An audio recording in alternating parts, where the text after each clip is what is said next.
a démarré un petit peu avec les Gilets jaunes, pour pouvoir réintroduire le savoir et la connaissance, en disant vous existez, il va falloir travailler davantage, pas simplement dire que la gouvernance qui est en place, c'est eux les vilains méchants. La société humaine telle qu'elle est, s'il n'y avait pas Macron, il n'y avait pas tout ce système-là et tout qui partait en couille, quand ça se passait plutôt bien pour tout le monde allait au resto, au cinéma, on s'en foutait royalement de savoir comment on avait acquis le pétrole, les matériaux qui permettent de faire nos téléphones, tout en sachant que c'est des petits Africains à l'autre bout du monde qui vont chercher dans des mines, il y en a qui crament dans des éboulis. Pour le pétrole, il va falloir massacrer je ne sais pas quel pays du Moyen-Orient, les populations qui vont en payer, on s'en fout, et la seule réponse qu'on est capable de dire, c'est on paye l'essence trop cher. Dire qu'effectivement c'est incroyable, la viande est chère, faut voir la condition avec lesquelles sont élevés les animaux.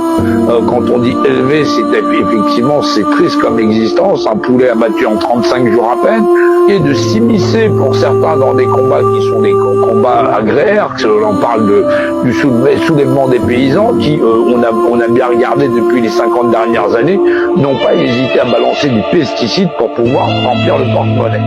Qui est pour la société elle-même de se regarder dans les yeux en disant avant ceux qui nous dirigeaient, tout allait très bien, on pouvait vivre dans un monde de merde où pour obtenir les richesses, il faut étrangler son voisin, disant qu'effectivement les minima sociaux, les gens sont tous très très cons et qu'en fin de compte, il faut faire des cadeaux aux plus riches.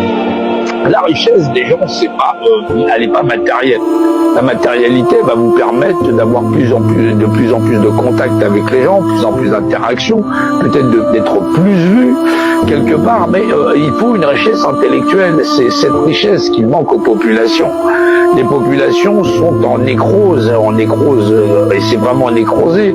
On est vraiment dans l'amputation de soi-même, parce que les gens s'amputent, ils vont épouser le mouvement d'un tel, parce que au bout du compte, on se retrouve avec des populations qui n'ont pas de conviction.